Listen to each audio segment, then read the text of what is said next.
J'ai vu une petite dinguerie en regardant le match Bears contre Packers hier et je voulais vous montrer ça. Le jeu, c'est celui-ci où on a Jordan Love qui va faire juste une petite passe sur la gauche, petit côté du terrain pour un touchdown. On analyse ça tout de suite. Côté Packers, on est en personnel 0, il n'y a pas de running back dans la boîte, il y a 3 receveurs à droite, 2 receveurs à gauche. Côté défensif, les Bears captent une évidente pression plutôt à l'extérieur des hash-marks puisque il n'y a pas de running back et donc peu de risque que la course aille vers l'intérieur.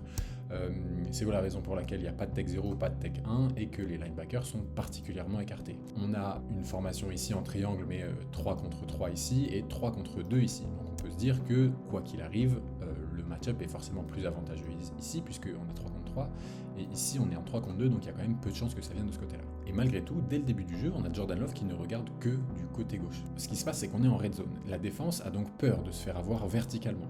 On envoie donc une menace verticale et on sait que c'est la menace qui est la plus sensible. Là, on joue vraiment sur la corde sensible de la défense, surtout pas verticale parce que sinon, on se prend un touchdown.